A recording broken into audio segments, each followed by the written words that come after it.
నాడు నందమూరి తారక రామారావుకు, నేడు నారా చంద్రబాబు నాయుడుకు చేరువ చేసింది. ఆనాడు 1982లో నాటి చారిత్రక పరిస్థితుల దృష్ట్యా తెలుగువారి ఆత్మగౌరవ పరిరక్షణ కోసం ఎన్టీఆర్ పార్టీని స్థాపించినప్పుడు కొత్త రాజకీయ పతాకానికి రామోజీరావు స్వాగతం పలికారు.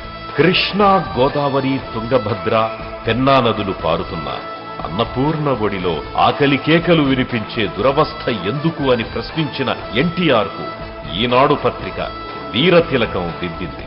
తెలుగు భాష, సంస్కృతి, సంప్రదాయాలను పరిరక్షించాలన్న అన్నగారి ఆశయమే రామోజీరావును ఆయనకు ఆప్తుడిని చేసింది.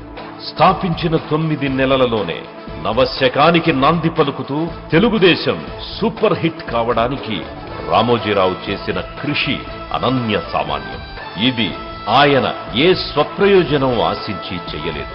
ఏడాదికో మారు ముఖ్యమంత్రుల్ని మారుస్తూ, తెలుగు నేతల్ని కించపరుస్తూ, ప్రజా సమస్యల్ని గాలికొదిలేసిన నాటి చీకటి రాజకీయాన్ని నిగ్గదీసి నిప్పులతో కడిగేసి తెలుగునాట కొత్త సూర్యుడు ఉదయించేలా ఉద్యమించిన ధీరుడాయన.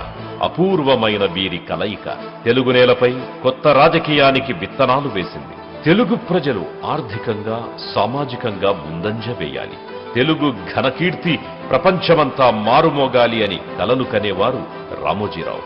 అందుకే నారా చంద్రబాబు నాయుడు ఆలోచనలను, ముందు చూపును అభినందించేవారు. ప్రజా సమస్యల్ని గుర్తించడం, పరిష్కార మార్గాల్ని అన్వేషించడం, వాటిని నెరవేర్చేందుకు తగిన ప్రణాళికలు వేసుకోవడం, సాధించే వరకు సేదతీరకుండా శ్రమించడం, చంద్రబాబులోని ఈ లక్షణాలే ఆయనను రామోజీరావు మనసుకు దగ్గర చేశాయి.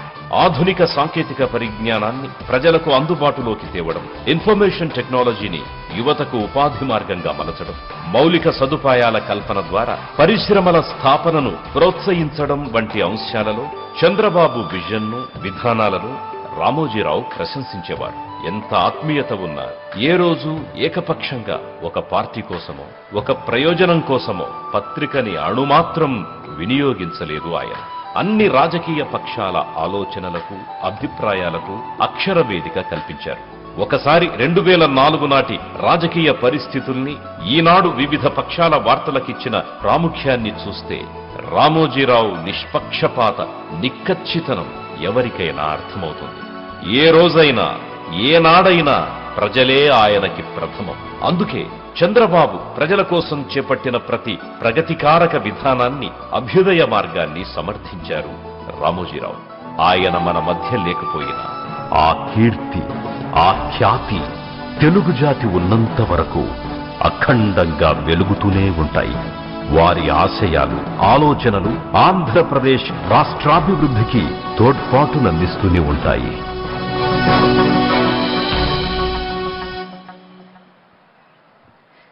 అందరికీ నమస్కారం. నా పేరు ఝాన్సీ. ఈరోజు ఒక తెలుగు తేజం మహా నిష్క్రమం. మనం ఒక తెలుగు తేజాన్ని, అక్షర శిఖరాన్ని కోల్పోయాం. ఆంధ్రప్రదేశ్ రాష్ట్ర ప్రభుత్వం ఈరోజు ఇక్కడ ఇంతమంది సమక్షంలో ఒక సంస్మరణ సభని ఏర్పాటు చేయడం, ఈ నిలువెత్తు వ్యక్తిత్వానికి ఏం చేయగలం? ఇది మాత్రమే చేయగలం. తరతరాలకి, రాబోయే తరాలకి చరిత్రలో నిలిచిపోయే పాఠం ఈ వ్యక్తిత్వం, మహోన్నత శిఖరం.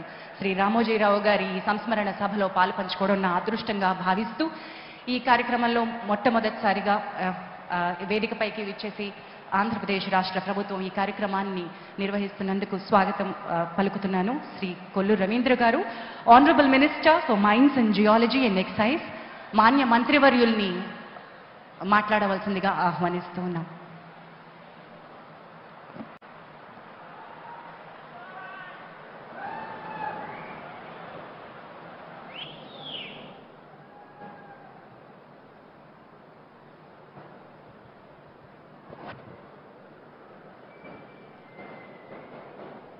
క్రీస్తుశేషులు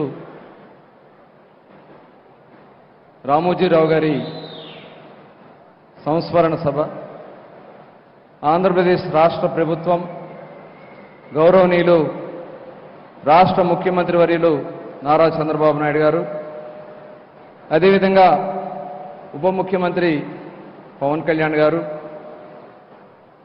కుటుంబ సభ్యులు, రాష్ట్ర దేశ నలుమూల నుంచి వచ్చినటువంటి ప్రముఖులు ఈరోజు ఇంత పెద్ద ఎత్తున ఆయనకి ఘనమైన నివాళులు అర్పించుకోవాల్సినటువంటి బాధ్యత మనందరిపైన ఉంది. ప్రతి ఒక్క తెలుగు బిడ్డకి ఉంది.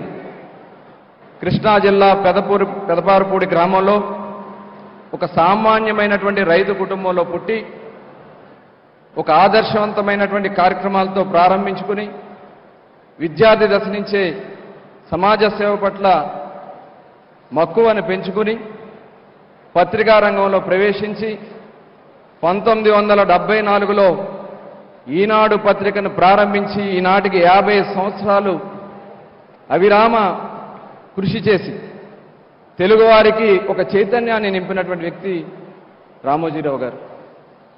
పత్రికా రంగంలోనే అనేక అన్నదాత ప్రోగ్రాం కానీ వసుంధర మహిళల్లో ఒక చైతన్యం తీసుకురావడానికి ఈనాడు సంస్థను పెట్టి ఈనాడు టీవీ ద్వారా అనేక కార్యక్రమాలు చేసి అదేవిధంగా